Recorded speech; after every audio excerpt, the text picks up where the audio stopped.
Last year, over 7.8 million student athletes participated in one or more sports in the United States. They participated in more than 15 sports in all 50 states, and 99% of those games were overseen by a sports official. I train long and hard to play my sport. A couple of months ago, before the first game begins, I'm out there working hard. And so do my teammates. I count on my teammates and they count on me to be at my best. That's why I get so mad whenever I see a lazy ref in the middle of my sport. I give it my all and they seem to not even care. Sometimes refs seriously just make me so mad. He makes us mad too. It really upsets us to see officials that won't even try to move into a better position, or when they are not calling the game evenly. Or when they don't know the rules for the sport that they are working, they just try to fake their way through it just to get paid. Really? That upsets you? Absolutely. You may find this hard to believe, but most of the people that officiate high school sports take a tremendous amount of pride in the work that we do. And we train hard too. The average high school official begins training for each sport about 6 weeks before the games are played in that sport. Most of us are not even close to the age, so it takes us even longer to get in shape for the start of the season. So what's the answer? How do we get more of the good officials? And less of the lazy bad ones. That is a great question. It all boils down to one thing. We need more officials. People that not only want to do a good job, but they are capable of doing it. We need more officials for all sports, all year round, otherwise we're stuck with bad officials because of bad math. Bad math? I don't get it. Let's just say that we have 150 officials to choose from. 100 of them are good, solid officials. They go to training regularly, stay in shape, study up on the latest rules and techniques for our job. And then we have another 50 that you do not want to see on your game. The ones that don't try, that don't know the rules, that make you furious. On game day, there are 148 assignments.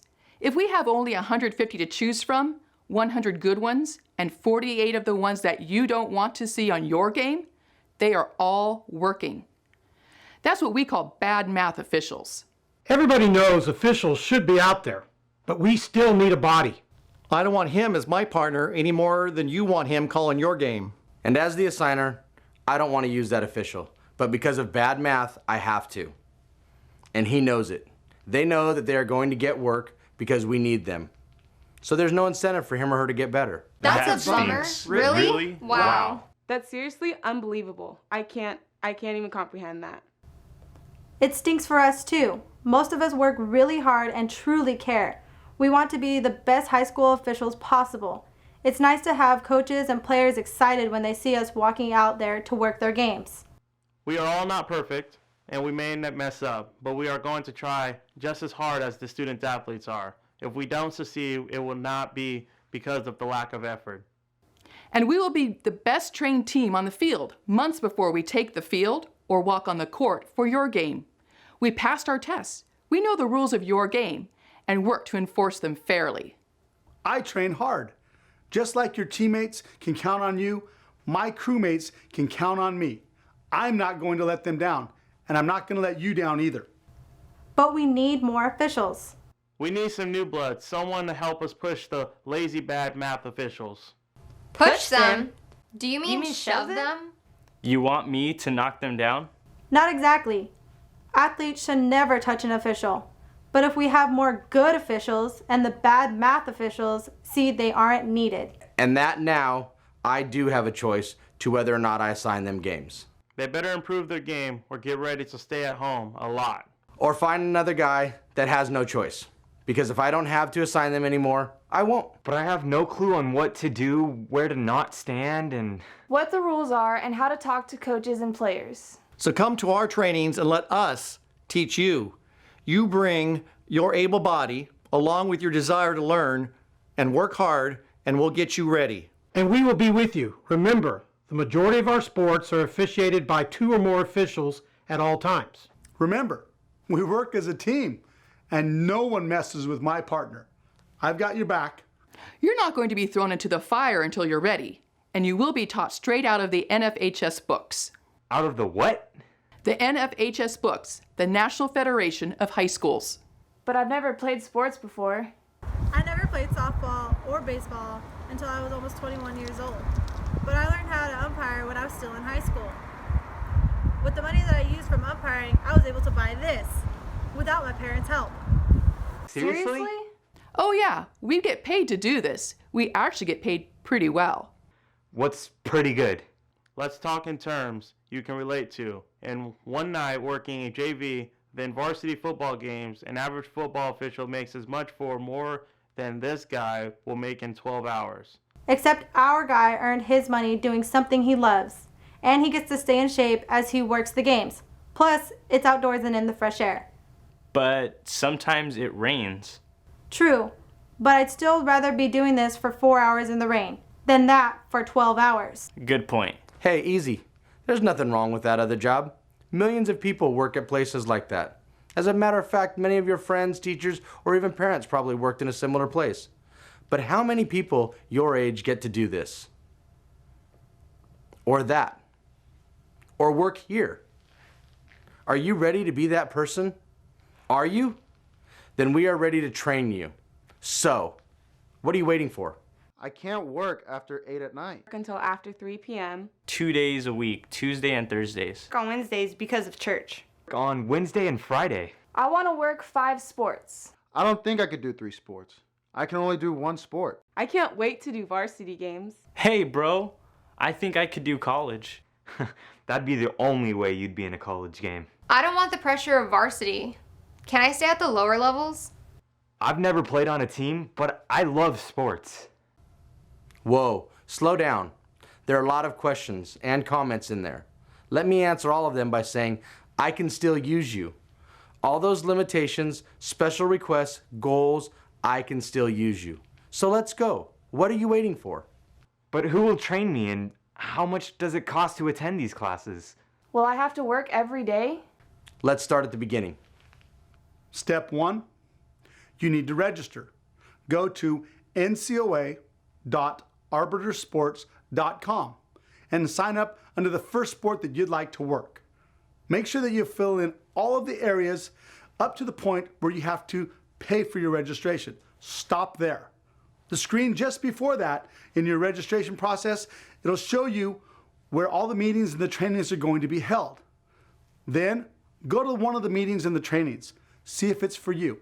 If it is for you, you want to do it, then pay your registration and keep going to the meetings and start trainings.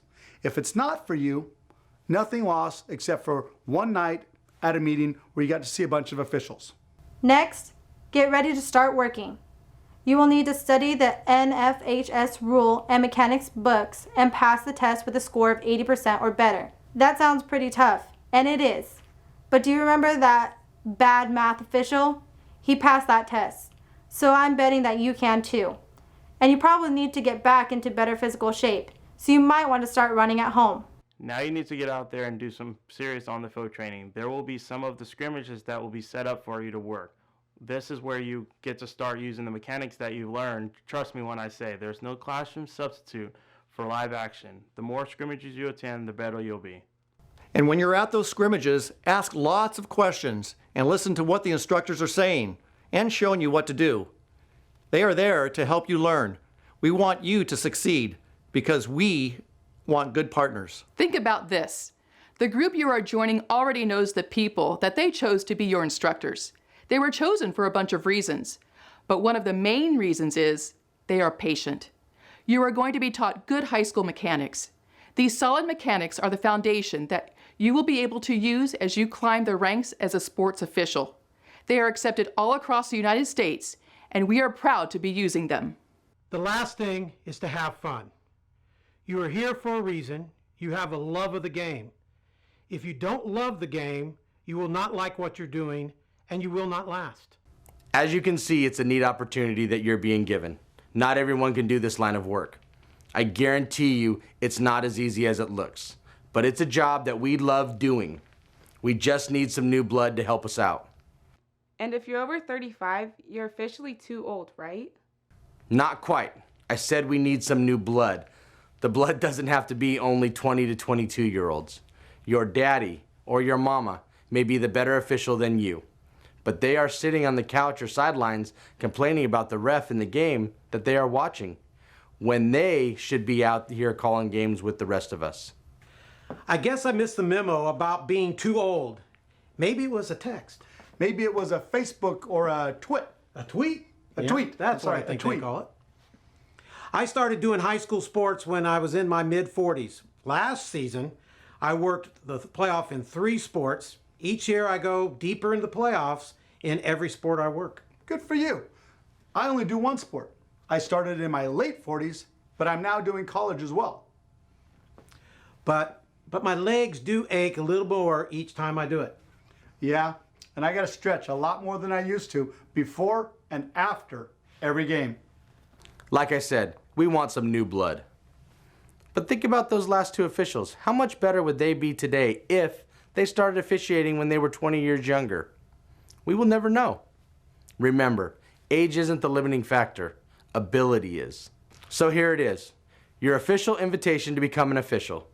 I know you may still have some questions, and our representative will be happy to answer them for you. Help me push out the bad math official. Get your name on my list of qualified officials, so I can work you and not them. Bring your love and stay in the game.